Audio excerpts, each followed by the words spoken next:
So it's one of those things where, I mean, at some level, some of it's consumer, but then you're also talking to business, and it's like, how does this translate, and what's your advice? What are your best tips?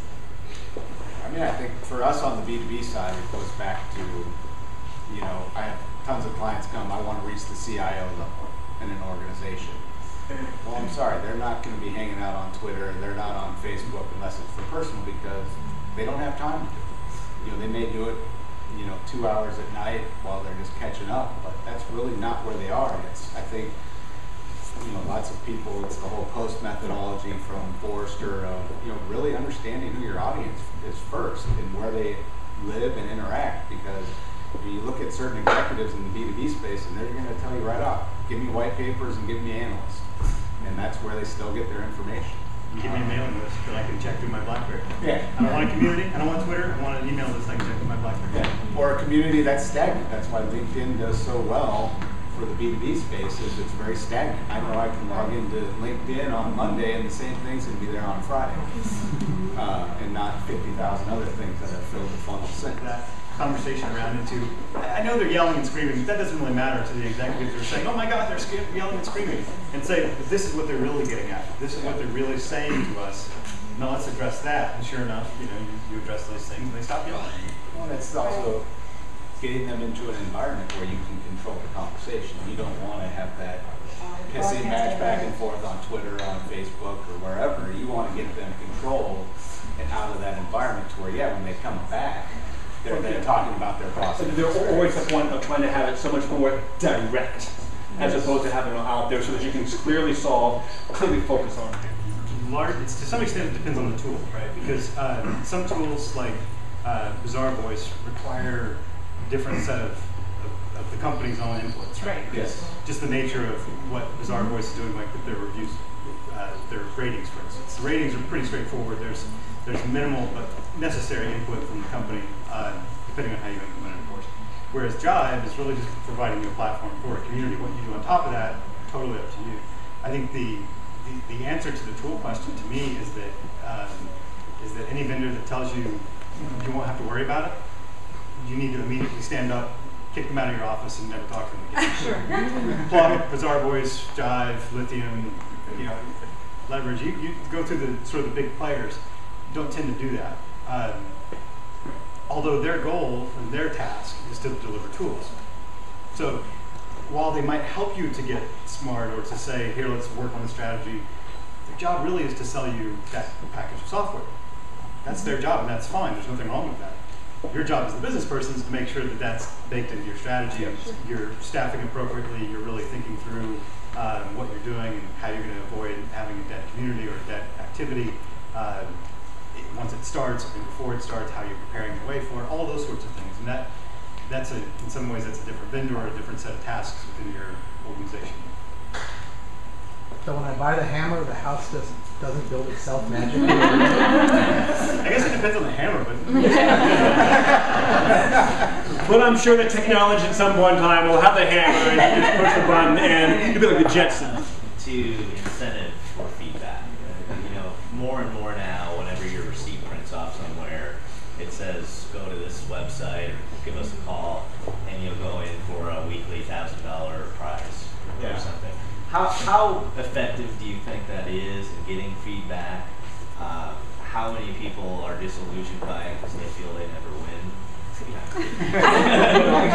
Actually, I think that is a great question, because that's a tactic that I think people are now doing and check off the box on. They're saying, oh, this is effective, and so we should do this. But I'm curious to know what companies experience as far as what response is, because they tear it off, and the person at the POS says, oh, don't forget to go online, give us your thoughts to win a $100 gift card.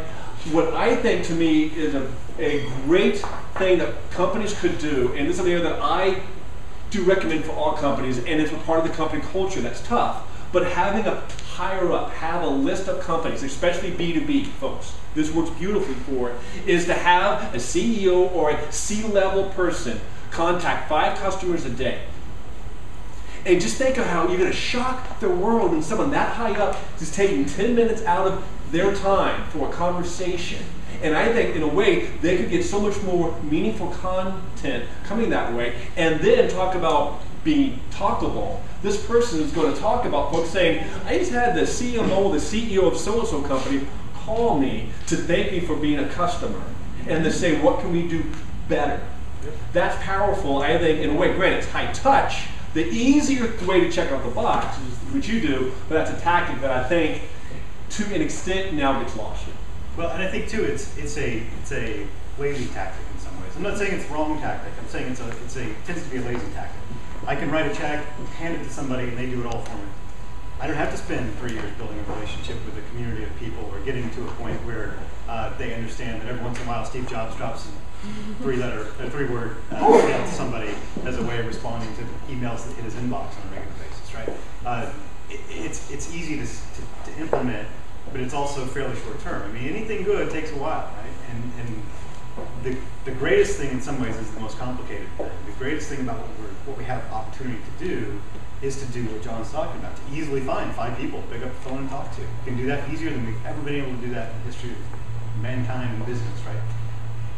The downside to that is it takes a little extra work, or it takes a different kind of work that we're not used to. And so, to your point, the other thing I'll add about the receipts in particular is that the other thing we're not really doing is taking a look at the entire process in a really, really specific way, right? Has anybody been to a Red Mango frozen yogurt place?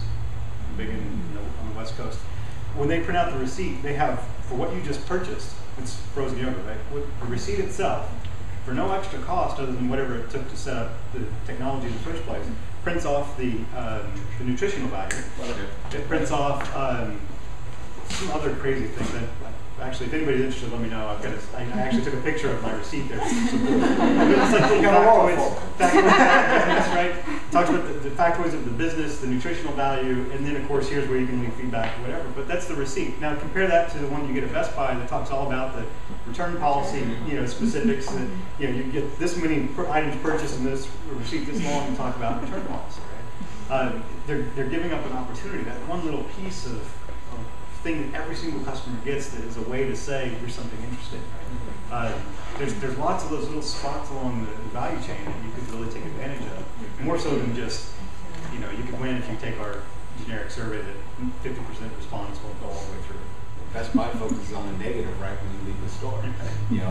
When this product breaks, this is how you do it. It's a 5-page receipt that tells you that. I mean, I would rather have someone send me an email 5 minutes after I walk out of the store saying, thanks for buying that product, here's a 5% coupon for your next visit. Or imagine on that Best Buy receipt, you walk out of the store and it tells you, now that you've just bought an iPad, here's a couple of links for really cool things to go check out. Yes. Right? Something simple. It doesn't cost money other than the initial setup technology, which by and large exists already. Fabulous conversation. I know that we had some great questions, and we can continue this conversation here. We still got some more wine back here, and I'm certain that our panelists, let's give them a round of applause.